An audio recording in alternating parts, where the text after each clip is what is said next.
संघ का पर्दा रख चुका शख्स हमारे देश के प्रधानमंत्री की कुर्सी पर बैठा हुआ है। भाजपा के एक एक मुख्यमंत्री को पद से क्यों नहीं हटाया जाना चाहिए? करूंगा कि देश के अंदर सबसे शांत प्रिय राज्य उत्तराखंड के पुरोला उत्तरकाशी में ऐसा क्या अनर्थ हो गया कि वहां पर पुरोला को, जहां डबल इंजन की सरकारों केंद्र से लेकर उत्तराखंड तक मुसलमान विहीन करने का षड्यंत्र किया जा रहा है। मुसलमान विहीन करने का षड्यंत्र किया जा रहा है। मैं आपको बताना चाहता हूं, वहां पर 26 मई का घटनाक्रम है। एक लड़की जिसे बताया, मेरी बात हुई वहां के एसओ के साथ, और एसओ से जब मैंने बात की तो उसने कहा कि वहां थोड़ा मंद बुद्धि की लड़की थी और जिसका अपहरण करने का प्रयास कर रहे थे कौन? उबैद और एक जितेंद्र सैनी, दोनों लड़के जो बिजनौर के हैं और दोनों दोस्त हैं। और फिर मैंने उससे पूछा कि ये तुमने सब दबाव में किया है, अपहरण कैसे हो सकता है? तो फिर उस एसएचओ का ही अपना एसओ का बात था, एक तरीके से मंद बुद्धि, और मैंने ये धारा तो लगाई लेकिन मसला कुछ और तरफ जाने की योजना उनकी थी। लेकिन मैं ये कहना चाहता हूँ, उबैद को और जितेंद्र को जो कानून सजा दे, हम उस पूरा देश स्वीकार करने के लिए तैयार है। ये देश का 140 करोड़ की आबादी में क्या हिंदू, क्या मुसलमान, सिख, ईसाई, जैन, पारसी, नास्तिक और आस्तिक, तमाम जो समझ रखते हैं देश के नागरिक, वो कहते हैं कानूनी तौर पर जो मर्जी सजा मिले। लेकिन एक लड़की के अपहरण का 363 का मामला 2 लोगों पर दर्ज होता है, जितेंद्र सैनी पर और उबैद जो मुस्लिम है इन पर, और वहां पर एकाएक क्या होता है? बजरंग दल, आरएसएस, बीजेपी के गुंडे पहुंचते हैं और मुसलमानों के लिए ऐलान कर दिया जाता है कि मुसलमान 15 तारीख तक पुरोला छोड़ दें, पंचायत का आयोजन किया जाएगा। और आज मेरी एसओ से बातचीत हुई, मैंने कहा कि भाई वहां पर सार्वजनिक तौर पर पंचायत का आयोजन की धमकी दी जा रही है। कोई स्वामी दर्शन भारती अपने को कहता है, राकेश उत्तराखंडी कहता है, तो कहा कि हमने 153 ए के तहत और 505 के तहत मुकदमा दर्ज कर दिया। तो मैंने कहा गिरफ्तारी कब होगी? एसओ ने कहा गिरफ्तारी नहीं हो सकती है, ये सुप्रीम कोर्ट का वर्डिक्ट है। मतलब सुप्रीम कोर्ट ने कहा इस प्रकार की हिंसा करने का, जो धमकी देने का, इलाका खाली कराने का जो ऐलान करते हैं, क्योंकि जो पंचायत कर रहे हैं उन्होंने पोस्टर लगाए मुसलमानों की दुकानों पर चुन चुन करके, जिसमें कहा गया 15 तारीख तक आप इलाका खाली कर दें। तो मैं एक आपके साथ, आपके माध्यम से कुछ सवाल मेरे मन में है। एक रमेश चंद्र शिक्षक है डूंगरपुर राजस्थान में, वह सरकारी विद्यालय का शिक्षक 8 से 12 साल की बच्चियों का यौन शोषण करता था। उन्हें स्कूल से अपनी गाड़ी में लेकर अपने घर पर और स्कूल के भी कमरों में यौन शोषण करता था। जो 8 से 12 साल की लड़कियां उसके भय और दर्द के कारण असहाय महसूस करती थी, स्कूल जाने से कतराती थी, उनके माँ बाप डांट फटकार के उन बच्चों को भेजते थे। और उन बच्चियों में से एक बच्ची ने रोते हुए अपनी माँ से कहा कि बहुत दर्द हो रहा है माँ, और जब माँ ने देखा उसके उस हिस्से को तो उसका कलेजा मुंह पर आ गया। तो मैं आपके माध्यम से जानना चाहता हूं देशवासियों, जितेंद्र सैनी के साथ उबैद खान का होना एक बच्चे की लड़की के अपहरण के मामले में, तो पुरोला से सारे मुसलमानों को भगाने का ऐलान कर देना, तो क्या यह नहीं होना चाहिए हमारे देश में? ये भेदभाव वाला है या हमारे देश की व्यवस्था है कि अगर कोई एक मुसलमान गलती करे तो पुरोला के सारे मुसलमानों को दंडित किया जाना चाहिए? तो क्यों नहीं डूंगरपुर के जिस शिक्षक ने, रमेश चंद्र ने, हिंदू रमेश चंद्र का मैं जिक्र कर रहा हूं, 8 से 12 साल की बच्चियों का, एक गांव की 10 बच्चियां उजागर हुई हैं, उनका यौन शोषण किया लंबे समय तक, तो क्यों नहीं उबैद की तरह तमाम प्राथमिक विद्यालयों से हिंदू शिक्षकों को निकाला जाना चाहिए ताकि देश में किसी भी बच्ची का यौन शोषण ना हो सके। मैं आपके माध्यम से जानना चाहता हूं, हमारे देश में आश्रम स्थापित कर चुके आश्रम चलाने वाले आसाराम, राम रहीम बलात्कार हत्या के मामले में सजा भुगत रहे हैं, तो इसका मतलब है कि देश के अंदर जहां जहां आश्रम चल रहे हैं उन सब आश्रमों पर ताले क्यों नहीं लगा देने चाहिए ताकि आश्रमों में बलात्कार होना बंद हो जाए। ये देश उस ओर जा रहा है क्या? हमारे देश का, मैं उत्तराखंड का जिक्र करता हूं, उत्तराखंड में सितंबर 2022 का एक लड़की अंकिता भंडारी, भाजपा का वहां पर रिजल्ट है विनोद आर्य का, और उसका बेटा पुलकित आर्य विवश कर रहा था उस बेटी को। किसी वीआईपी, जो सुना जा रहा है सूत्रों के मुताबिक भारतीय जनता पार्टी का कोई बड़ा नेता, उसको परोसा जाना था, उस बेटी ने मना किया। और मना करने पर उसकी हत्या कर दी गई। तो क्यों नहीं उत्तराखंड के एक एक रिजॉर्ट को जो भाजपाइयों का है उन पर ताले लगा देने चाहिए, ताकि उत्तराखंड की बेटियों को वैश्यावृत्ति के धंधे में धकेलने की परंपरा बंद हो जाए। हमारे देश का DRDO का निदेशक प्रदीप करुलकर पाकिस्तानी एजेंट, और पाकिस्तानी एजेंट होने के साथ साथ वो हमारे देश में सावरकर का भक्त, संघ का प्रचारक रह चुका है, और वो पाकिस्तानी एजेंट है। तो जब एक पाकिस्तानी एजेंट हमारे देश के DRDO के निदेशक पद पर रहकर पाकिस्तान के लिए जासूसी करता है, तो क्यों नहीं देश में जहां जहां देश की सुरक्षा और हिफाजत के लिए जो संस्थान बने हैं उन सारे संस्थानों में जो भी RSS के लोग हैं उन्हें हटा देना चाहिए, क्योंकि क्या गारंटी है कि वो प्रदीप करुलकर की तरह देश के साथ गद्दारी नहीं कर रहे होंगे।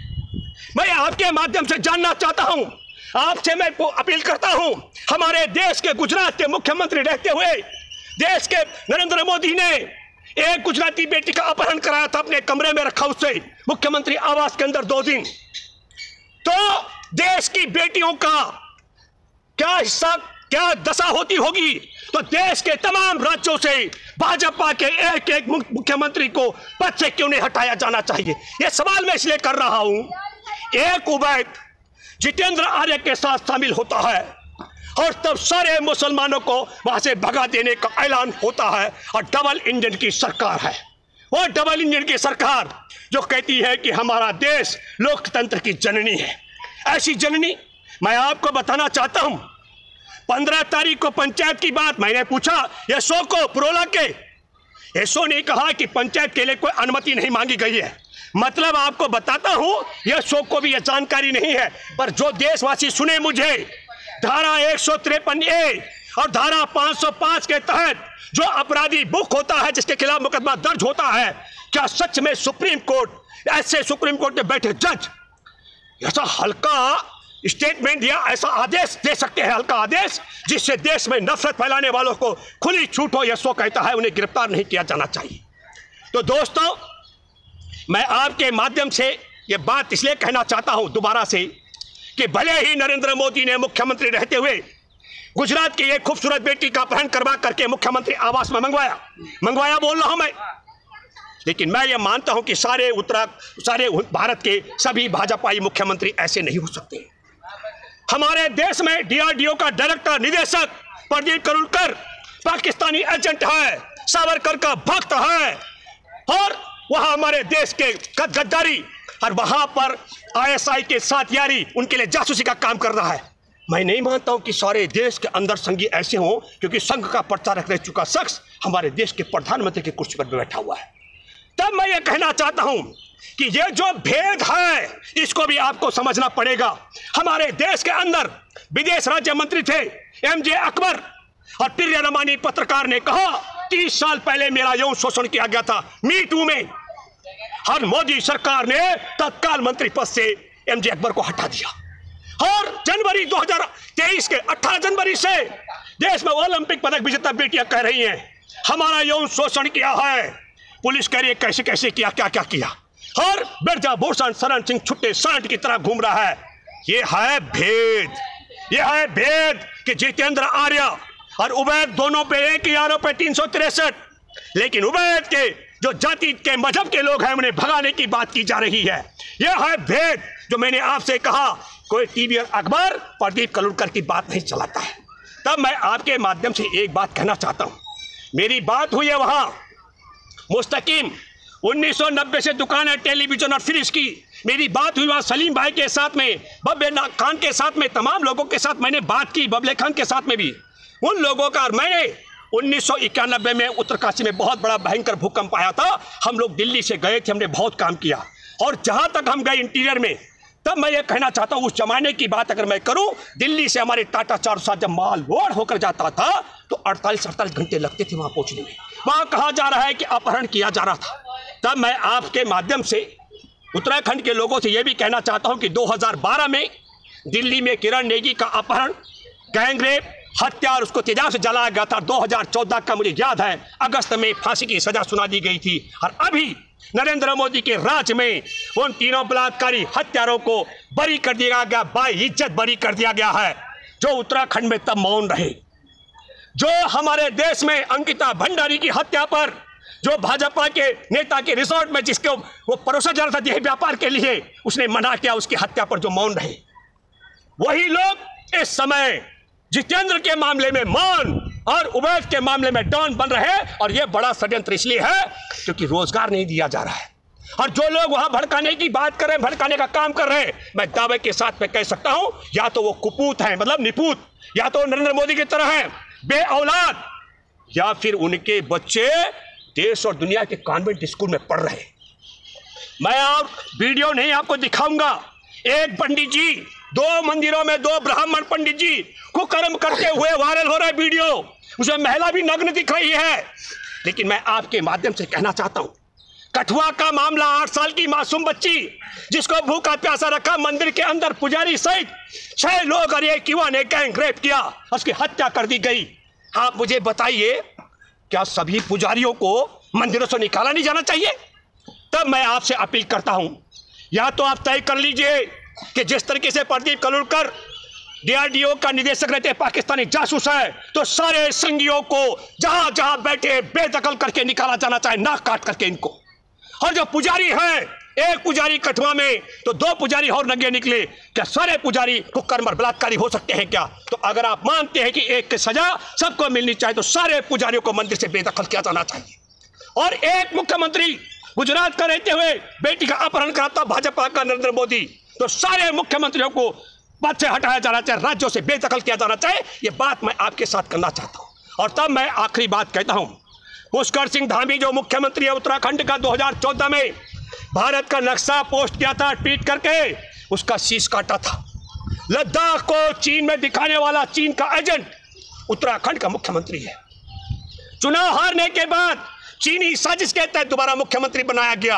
और अब अपनी तमाम असफलताओं को छिपाने के लिए हिंदू और मुसलमान का कार्ड खेला जा रहा है। इनका एक वहां इंतजार हुसैन है, अल्पसंख्यक मोर्चा का अध्यक्ष, वो कह रहा है कि अमन और शांति के लिए हमारी सरकार काम कर रही है। कौन सी अमन और शांति की? तुम्हारे गुंडे वहां पर पोस्टर लगा रहे हैं मुसलमानों के उस पर, और वहां पर पंचायत का धमकी दे रहे हैं, और 15 तारीख तक खाली करने की बात कर रहे हैं। तब मैं आपके माध्यम से कहना चाहता हूं, ये देश अभी संविधान से चल रहा है। नरेंद्र मोदी और पुष्कर सिंह धामी गांठ बांध लो। और हमारे देश में बैठे जजों से भी मैं अपील करता हूं, क्या सच में आप ऐसा हल्का बयान या ऐसा हल्का आदेश दे सकते हैं? उसको भी सोचना चाहिए और स्वतः संज्ञान लेना चाहिए कि देश में अपने कुकर्म और पापों को छिपाने के लिए कहीं हिंदू मुसलमान किया जाता कैसा तरीका मैं बताता हूं। भारत के जिन जिन राज्यों में गाय का मांस खाने वालों की संख्या ज्यादा है, जैसे 2018 का मेरे पास आंकड़ा, अरुणाचल के 5000 RSS कार्यकर्ता गौ मांस खाते हैं। तो जिन राज्यों में गाय मांस ज्यादा खाने वालों की संख्या है, वहां भाजपा RSS के लोग गौ मांस खाने वालों के साथ खड़े हैं। और देश में जिस इलाके में गौ मांस खाने वालों की संख्या कम है, वहां भाजपा ही अपनी उस गौ को अपनी मां बताते हैं, सांड को बाप बता रहे हैं, दंगे और मॉब लिंचिंग करा रहे हैं। देशवासियों ये सोचना चाहिए। मैं भूपेंद्र रावत बहुत गंभीरता से कह रहा हूं, मेरे साथ चले अरुणाचल, मेघालय, त्रिपुरा में, नागालैंड में, मैं दिखा दूंगा संघियों को और दिखा दूंगा कैसे गौ कत्ल करके खाते हैं। जो किरण रिजिजू गृह राज्य मंत्री मुख्तार अब्बास नकवी ने कहा था, उनके पास पासपोर्ट वीजा रहता है 24 घंटे पाकिस्तान का, कहा कि जो गौ मांस खाता है पाकिस्तान चले जाओ। किरण रिजिजू ने कहा मैं तो खाता हूं। तो अब आप समझ लो, जो गौ मांस खाता है उसे केंद्र में मंत्री बनाते हैं, जो इनकी बहन बेटियों के साथ ब्याह करता है उसे मुख्तार अब्बास नकवी और सईद नवाज हुसैन की तरह नवाजते हैं पदों पर। और जो गरीब गुरबा होता है, उबैद का मैं आपको जिक्र करूं, उसके इस दुकान के साथ का शोरूम है भारत फर्नीचर के नाम से, बहुत बड़ा शोरूम है। और वहां पर नैनीताल बैंक है। मैं आपके माध्यम से एसओ से अपील करता हूं, और मैं अपील करता हूं जो वहां ईमानदारी के साथ में जनता के साथ खड़े होने वाले वकील हैं, उनसे मैं अपील करता हूं, पुरोला में एक CCTV कैमरे की जांच होनी चाहिए, और दूध का दूध और पानी का पानी हो जाएगा। मैं दावे के साथ में कह सकता हूं मेरा बहुत अनुभव है उत्तराखंड से दिल्ली का, उत्तराखंड से अपहरण करने के ऋषिकेश देहरादून लाने के लिए आपको 20 घंटे लगेंगे। इतना सरल भी नहीं है, लेकिन एक षड्यंत्र के तहत ये जानबूझ के हिंदू मुसलमान बनाने का षड्यंत्र है। मैं आप सब लोगों से अपील करता हूं, जिस प्रकार का सौहार्द, जिस प्रकार का व्यवहार उत्तराखंड के संस्कार और संस्कृति में है, उसको कायम रखते हुए मैं आप सब लोगों से अपील करता हूं, ये बे औलादों के बहकाव में और जो अपने बच्चों को विदेश में पढ़ा रहे हैं, तुम्हारे बच्चों को दंगाई बना रहे हैं, उनकी बहकाव में बिल्कुल मत आएं। और जो वहाँ 40 परिवार हमारी वेद भाग गए डर के मारे, मैं स्थानीय स्तर पर लोग नहीं कह रहे उनके खिलाफ नहीं है, लेकिन वो जो गुंडे आ रहे हैं आरएसएस बीजेपी के बाहर से, तो मैं वहां पुरोला के एसओ से अपील करता हूं कि बाहर से आने वाले ऐसे गुंडों को सबक सिखाने की जिम्मेदारी आपकी है। और अदालत में बैठे जजों से उम्मीद करता हूं कि वो स्वतः संज्ञान लेकर के इस प्रकार एक देश के अंदर अपने ही देश के नागरिकों को भगाने के षड्यंत्र करने वाले गुंडों को लगाम लगाने की आज्ञाएं। धन्यवाद।